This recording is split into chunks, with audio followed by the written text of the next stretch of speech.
So can you break down the four different sort of main PDE5 inhibitor? Okay, well, the common ones that we know about was the first one was Viagra, and that's a agent that you don't want to take with a fatty meal because it inhibits the absorption of the agent. You take it a couple of hours before sexual activity. There are certain contraindications that patients are taking agents that cause nitrate agents that can cause profound loss of blood pressure. And they did have a few deaths initially. So any kind of nitric oxide, any agent that lowers the blood pressure like this can compound and make this a problem.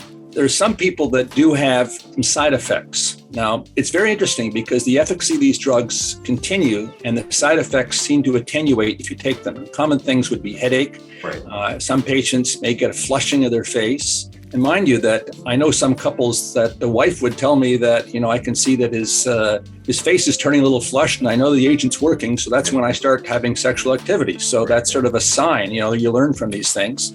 Some people can get GI upset where they get reflux. And some men with the Viagra agent get a blue hue. It's not dangerous. It just hits different, the PD6 enzyme in the eye, in the retina, and it causes a little bit of a blue tinge for a few hours. Now, the PDE5 inhibitors, Viagra, or sildenafil is the generic term, lasts for about 6 or 8 hours, so you can strategically take this. Levitra is very similar, and it was designed for this to the Viagra agent, but the real different agent is tadalafil, and this is an agent that doesn't have any kind of food hindrance, and it has a long period of action. So you can take it and it'll last for 24 to 36 hours. And in France, when it first came out, it was called the weekend pill because men would take it on Friday afternoon and basically it would be good till Sunday night. And it basically doesn't have the food intolerance. An interesting side learnings from using tadalafil or the Cialis is that it does seem to help men with lower urinary tract symptoms from BPH or irritable bladders. So what now we've done is that men who have urinary complaints, we can put them on a low dose daily Cialis, that's 5 milligrams rather than the full dose 20 milligrams, and take this daily.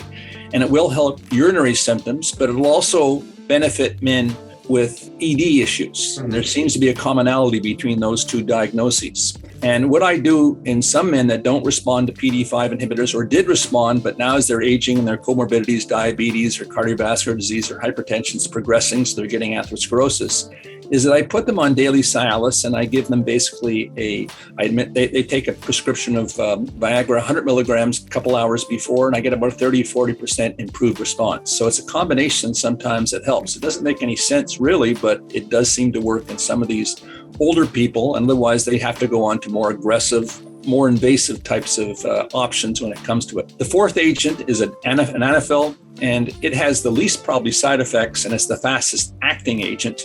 It's not that commonly prescribed right now, but it's a fourth agent that has been used. Other countries, especially Korea, for example, have some other different agents that are available, but they all basically work on the same principle. They inhibit of all the the phosphodiesterase enzymes. There's 11 or 13 of them in the family, but the number 5 is principally located in the cavernosal tissue of the penis, and that's why it selectively works. So it's really a marvel of medicine that we can actually take a pill that works in one area. And if you had asked me 10 years before the entry of this, actually I was invited by the people from Pfizer to go one of the AUA meetings, and I was in a closed room with 3 or 4 people, and they presented their data from the Sandwich Studies, England, that is, with these men who didn't return their study pills. And I was a disbeliever. I said, this can't be possible. You take a pill and all of a sudden you're going to get erections after. That was like sort of the kind of like allure that you would hear of all these magical witch doctors. So I didn't believe it. And sure enough, it was true. So I became a believer after I saw patients who responded and